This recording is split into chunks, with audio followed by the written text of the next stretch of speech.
Hey everyone, how are you? Welcome to Eclipse reading as I promised on my message of the day.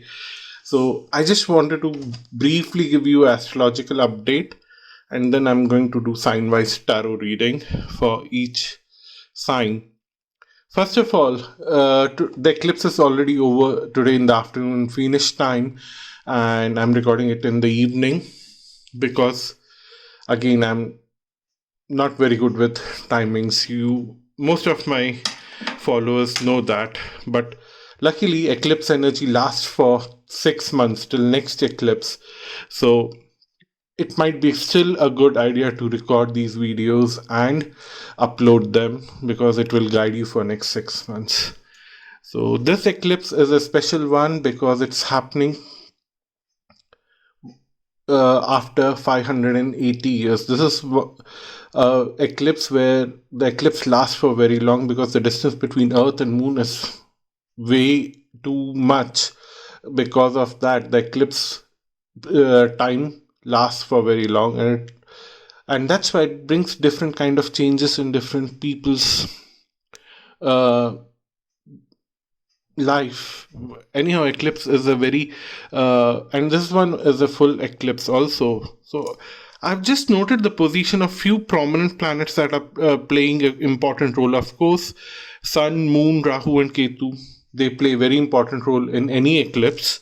But then in today's eclipse, we have Venus, Jupiter, and Saturn also making some kind of contribution based on what I have observed. I know there are different astrologers who would differ from me, but this is my interpretation. So, when I'm talking about astrology, I'm talking more about a generic view of how humans on a global level and institutions on global level would be acting and reacting because of this eclipse energy. So, first of all, it's a test for humans like each individual like you and me. How perfect are we in controlling our senses, and how much are we running after our sensual pleasures? And it could be anything. Don't judge yourself, don't judge anyone for that matter. And I don't expect you to just leave all your sensual pleasures for next 6 months. I just want you to be aware of your sensual pleasures because no one can stop them, and it's stupid to stop them because it will mess up with your brain. But then it says that you should be aware when to stop getting into sensual pleasure and when to continue with your sensual pleasure. If you are aware of that, it's good. It's a kind of test of that. So those who are able to stop their sensual pleasures at the right time, like do not overindulge into them, Rahu is actually going to give them a lot of blessings to move forward in life, and that's where a lot of blessings are going to come in for individuals on a global level. And I'm seeing that people would lose trust on institutions and follow their own patterns. They will understand how their body is acting and reacting to various things, and they will start following their own pattern rather than trusting institutions like medical institutions and all those things who are putting you under a lot of medications, unnecessary things, just to keep the money flowing. And you would actually deal with that in a long run, and you'll see that governments would find themselves a bit of struggling. Intergovernmental relations, like one country's relationship with another, it's it's already being observed, and it's going to be even more stressful in next 6 months. So that won't be a surprise. And only thing that I'm scared about is that um, there could be a severe cold war kind of situation or even a war kind of situation, but I don't see the actual war happening in next 6 months. But people would be speculating worse during this time. And on the other hand, Ketu is constantly reminding of the past, like the past of First World War and Second World War, and asking you to control your senses, because anger is also a form of sensual expression, and that's where government officials and the politicians need to control. So the Ketu is constantly reminding that don't indulge into the stupid sensual behavior. And I don't know from where I've learned this word stupid. I've been using that for last few weeks a lot. I've noticed that. So if it's annoying, I'm sorry. I somehow feel little annoyed because I don't like to use such words, but I've picked it up from somewhere and I still can't figure out the source of that. But anyhow, coming back to Ketu, what Ketu is doing is trying to remind you of the past, that past was horrible. Don't repeat that horror again. And that's where you have to be careful. Venus, on the other hand, is bringing very good harmony for relationships. If you are into relationships, suddenly you will recognize your partner as very charming, very caring, and you could see all the positive aspects. It's not that they don't have negative aspects, but the positive aspects would be larger than life, and you would be attracted towards that, and that will end up resolving a lot of problems. If you had some kind of stress in your relationship, you will see that you and your partner are now suddenly seeing each other's positive sides, and you are getting closer and closer.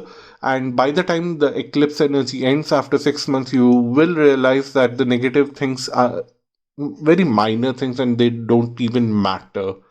So that's a very good blessing on individual relationships, but on a governmental level, relationships are bad. Moving on to Jupiter and Saturn. Jupiter and Saturn had a very tricky role in last 2 years, and with the corona and all those stuff, they were quite influencer in the sky.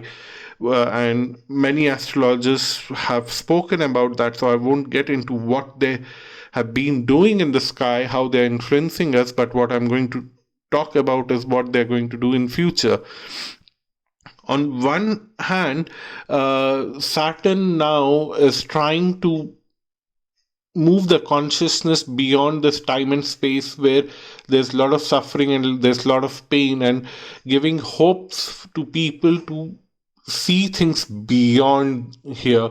So a lot of extraterrestrial things may happen on a larger level, which you and I may not notice very well, but there would be a larger energy shift on a global level where common people would be trying to move away from this crisis, and they would try to forget and resolve things and move on with their lives. But then always Saturn and Sun are in always a tight rift. So Sun represents governments, and Saturn represents common people. Common people want to move on, but the governments is so rigid in their ego right now. That would be a problem, and that's where the tension would arrive, that the governments would find themselves alone. They would not find the support of their people. Governments would be like, and to create a crisis, you might see some governments doing some stupid things. Again, I'm using stupid, yeah.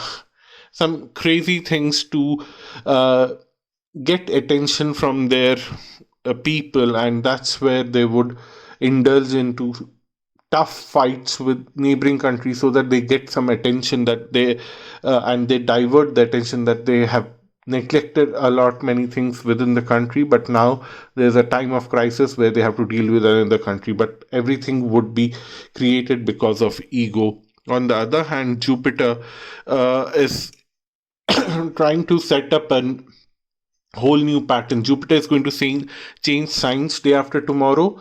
It would move into Aquarius.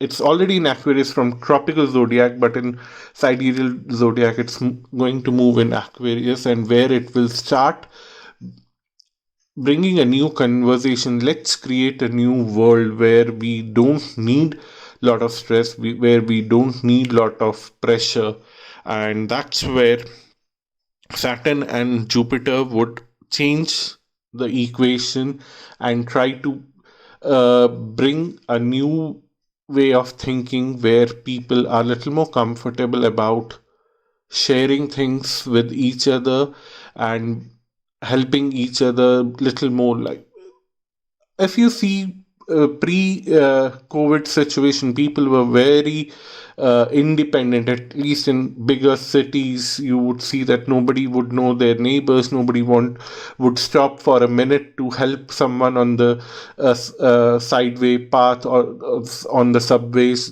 People would be running after uh, God knows what. They were crazy. They were always late for something. But suddenly now you would see a bigger shift that people are don't want to live that kind of life. They don't want to be part of this rat race. So that's the astrological update for next 6 months based on what I'm observing from the present eclipse chart. And in future, if there would be something else, I would be very happy to update about that. And also, if you are listening to this line, it's a test if you have survived till here. Do you want science specific uh, detailed tarot or astrological or both reading for Jupiter moving to Aquarius?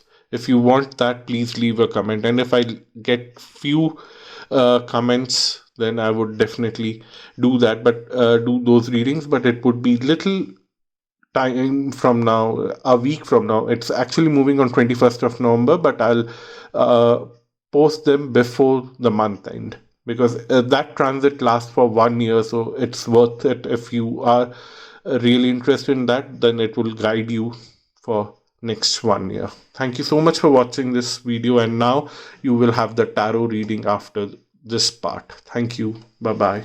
Namaste. Hello everyone, how are you? Welcome to this eclipse reading. This is for the sign of Aquarius, and let's see what do we have for you. It looks like you are having a easy peasy life, very easy life, nothing much to worry about. You are gathering strength to communicate your love to someone, communicate your emotions to someone, communicate your desires to someone. That's your struggle. It's quite a simple struggle when compared to some other signs, but I know this is not easy for you as well, so I'm not putting it like you have a very easy life. The problem here is that you are thinking way too much. You have uh, thought a lot of things in your mind which don't even exist. So you definitely need to let go of those boundaries and limitations that you have created, because what I'm seeing here is that if you don't go ahead in next 6 months and speak out your emotions and your mind about whatever it is, whether it's your love, whether it's your career, whether it's a project, whether it's a friendship or something, somebody else is going to do that, and you would lose a big time opportunity. But if you let go of your emotions, if I remove these two cards from the dynamics where you are letting you free to speak whatever you want, then this person who is taking advantage of your limitation also moves away. And then there is stability, there is a cordial celebration, and something that you wanted to achieve is being achieved. So think about that.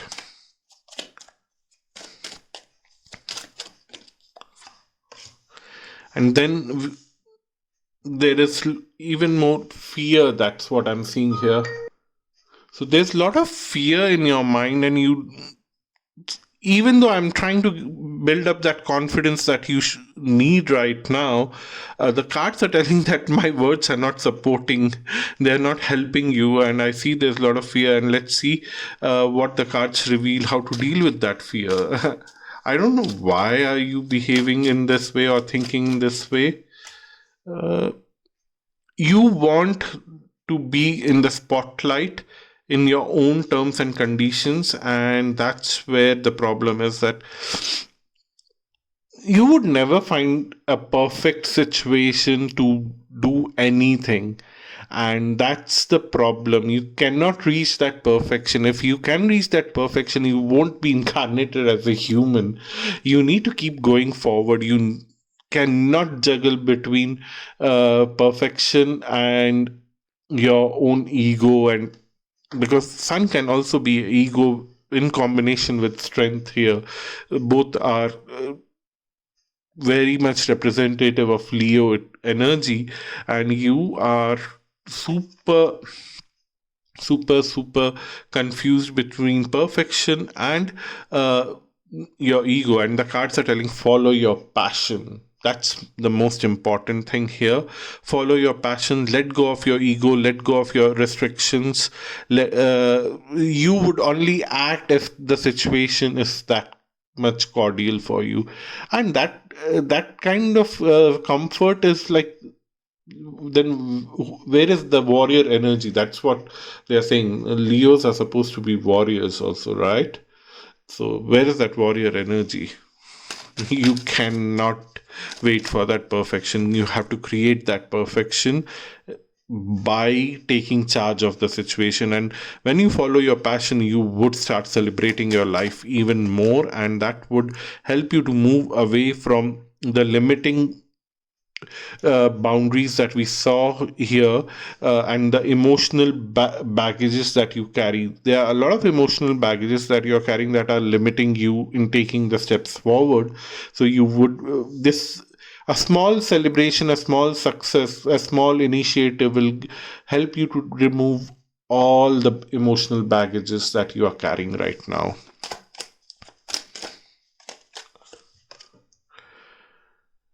If this message of emotional message was a matter of love or seeking someone's guidance, or they're telling me there are two prominent things: either it is romance, or either seeking someone's guidance as a senior, as a guru or something like that.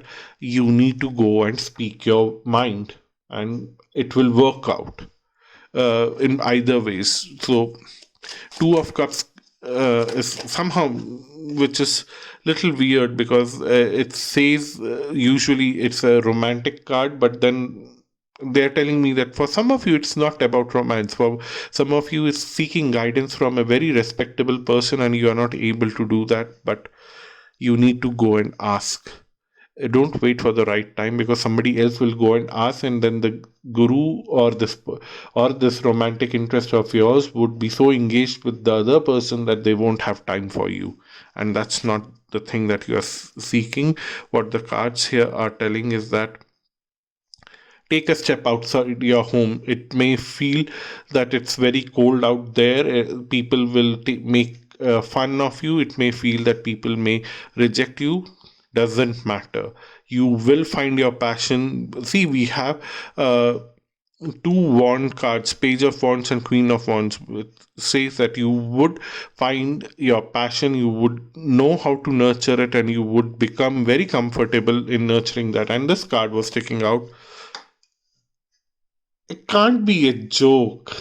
See, this was sticking out. I didn't even shuffle or pick it up, and I didn't even see the card. It's King of Wands, Queen of Wands, Page of Wands, all talking about success in your passion, whatever you want to achieve.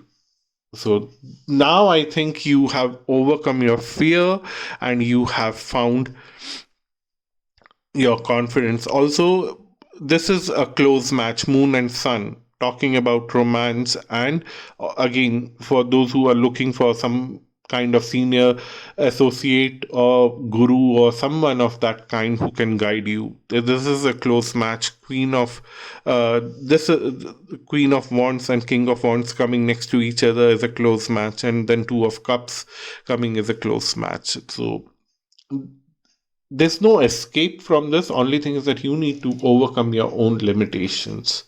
Even if you don't do that, the situation will be created, but it will be created in a very harsh way where you would feel the trauma and tension. But if you just let yourself loose and free and go with the flow without hesitation, you will see that things are just falling in place for you, and everything is happening immediately for you. So that's your reading. Thank you so much for watching this video. Until next time, bye bye and namaste.